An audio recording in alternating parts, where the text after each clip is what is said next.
Alright, so this tutorial video is going to be about a basic 4-light setup, and we're going to go through how the lights work, the metering, and also kind of comparison of what we call broad lighting and short lighting. Right now we're set up mostly for broad lighting, but it's a quick flip to go to short lighting. So with broad lighting, the whole point is that the main light, our brightest light, is going to be on the side of the face that the camera is pointing more at.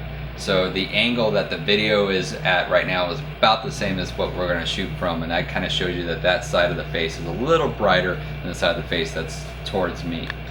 That's all that broad means. With broad lighting, what you're going to typically see is you're going to see a fuller face, you're going to see a rounder cheek, you don't have as much of a jawline.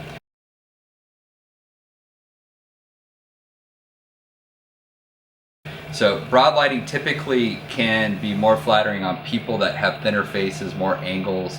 Think about William Dafoe, and they can show those people off really well. If you have a fuller face, you don't have a big distinction between neck and cheek. Sometimes broad lighting is not very flattering in a sense. One thing that does really well though, and not that I advocate this per se, but it can really fill in creases, wrinkles, all that kind of stuff. So it can be a way to flatter and kind of smooth out the skin because it really fills in all the gaps quite well.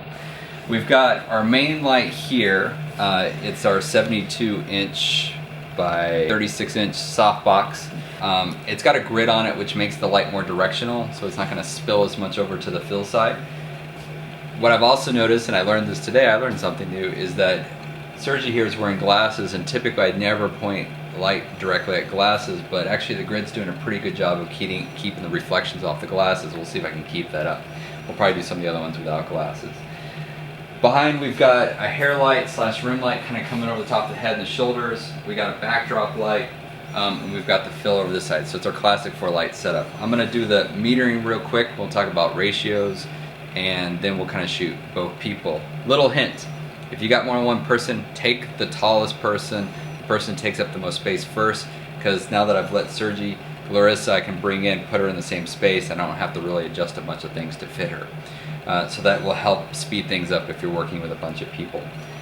Typically with these Sekonic, whether you get the 758 or a different model, when we're doing the ratios, we're going to do the dome in, and we just need to make sure we've got it set up at the right sync speed. Because this is wireless, with our Canons we found that 1/25th of a second with our Canon 6Ds in the studio is the way we want to go. Even though that's not the true sync speed of the camera, there's a little delay in the wireless connection, so anything faster you get a partial exposure. But I'm going to make sure I'm watching the light hit. I'm coming to that side, I'm pointing the light directly at it. Watch your eyes. So over there we got f11 in 0 tenths, so that means that that main is set up for f11. The light I'm most concerned about right now is the fill. That's going to give me the ratio. So I'm going to come over here, I'm pointing towards the fill light, getting up close again to the side of the face that's going to be lit. Watch your eyes. So right there I got 5.6 and 6 tenths, so that's 5.6 and a half. So if you think 5.6 and a half to 8 and a half is one stop, you got another half of a stop to 11. So there's about a stop and a half difference between these two lights.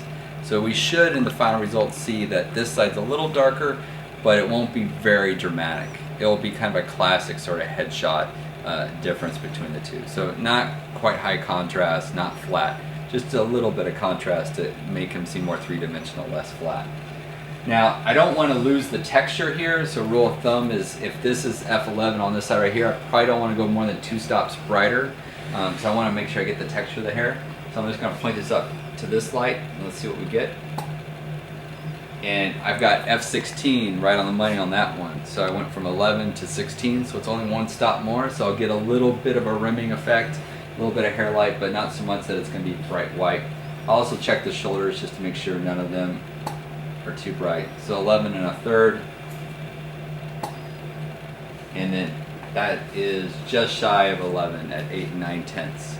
So all those are pretty much in the same park. You're not going to see a big difference between those two shoulders. And then on the backdrop, I just want it not to be too bright, but I just want a little bit so that he stands out. So I'm just going to check it over here. So I'm coming over the backdrop and putting it at the backdrop light. And that's at f8.5, but it won't be totally blowing out or anything like that. It's going to be a fairly mid-tone backdrop here with that gray screen, just a little bit of light on it. So we'll take the average at this point to figure out what's going to go in the camera. The average, I don't want to block the main and the fill. That's my main concern. So I'm going to point this kind of in the angle that the camera's going to shoot from and let it do the work. And I got f8 and 8/10, so just shy of 11. If you've got third stop set up on your camera, I'd probably not go at 8.5. I'd probably not go at 11. I'd go at 8 2/3, which will say f10 on most of your lenses. So that's what I'm going to put in the camera. Okay, so a couple things. Most of the time in portraiture, one of the things that helps to show the eye off best is if you're shooting slightly down. I don't want to go crazy dramatic. It's not a senior portrait or a Facebook profile. But I want to kind of look maybe slightly down. That's going to open up his chin, bring his chin up just a little bit, and it's going to open up his eyes to look up at me. But not enough where like the center part. We don't want like the true pupil kind of blocking the color of the eye. So I'm going to make sure I'm not too tall for him. A lot of times people are taller than me, so I need a little boost to get up high enough to be able to do that. The other thing is I'm going to watch the background. I'm going to make sure I don't get the background of the frame, so I'm kind of just checking here. I'm really doing more of a headshot than anything else. I'm going to back up just a tiny bit so I can do that. And watch your autofocus, especially if you're shooting anywhere kind of f8 to shallower depth of field. I'm going to put my autofocus right on his nose to his eyes, kind of right in that area, because otherwise we might find that his nose goes out of focus, or we might find that at his ears he goes out of focus, and I'm not doing anything kind of dramatic like that. I'm doing kind of more of a headshot kind of thing. I'm looking to see how this main light's hitting the ridge of his nose. So as I look at this, I might direct him a little bit. I like the head tilt. The head tilt works for me. The only thing is he's out of my backdrop light. So I'm going to direct him with my hand and say, Sergi, can you take one step this direction? Now he's kind of right in that sort of glowing part of the backdrop that looks a little bit nicer. And then I'll focus in on him, and I'm just going to look at this head tilt. All right, and then I like to talk to people, and what I'll do is I'll tell them on 3, blink, and then I'm gonna take the picture. So 1, 2, 3, blink. And right when they come out of the blink, that's a great time because the eye really opens up. So that's probably a really good time to catch them so they don't look like they're kind of half awake or get, especially with smiley people, a lot of times they close those eyes when they smile, so you gotta kind of watch out for that. So we're gonna let that go up on screen, and we'll just check out the results real quick, and then we'll move on from there.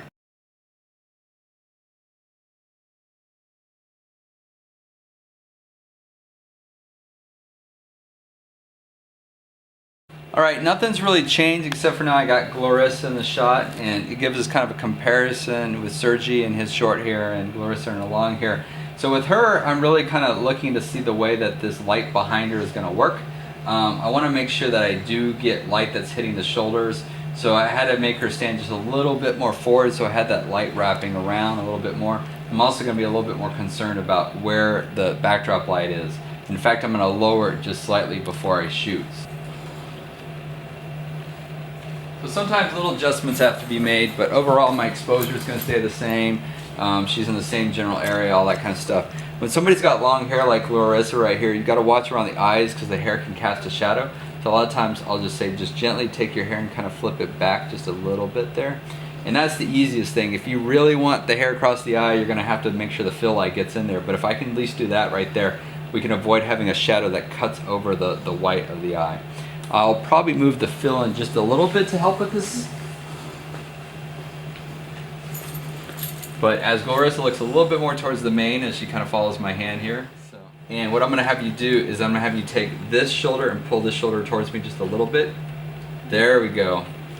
And 1, 2, 3, blink.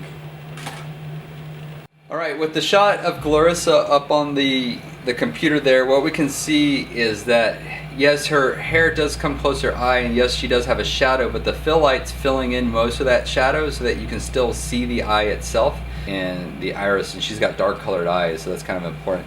Also, her hair is quite dark, So I wanted to make sure she's got enough exposure, and if you meet her correctly, that shouldn't be a problem, that you can see the strands of hair, texture and detail. And she's got a dark jacket, so she definitely is challenging me to make sure my exposure is good, so that I don't end up just having a bunch of dark area there. So here's the main light. You can see it's hitting quite a large area. You can see that it's really filling in camera left, which is really her right side. You can see it's getting underneath the chin, and it's kind of flattening out the whole side. And you can see that little shadow on the nose. Over here is the fill light. You can see it's much darker. It's on that opposite side of the face, and it's just filling in a little bit of shadow there. So here's the hair light, and you can see that it's catching just the edges of the hair, a little bit more on top, but just a little bit going down, hitting a tiny bit of the shoulder. It's going to help it stand out.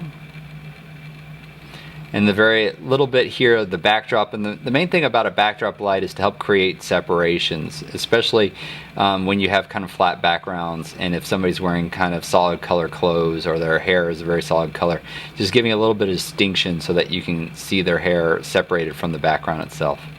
Especially with depth of field, it tends to blur the two together.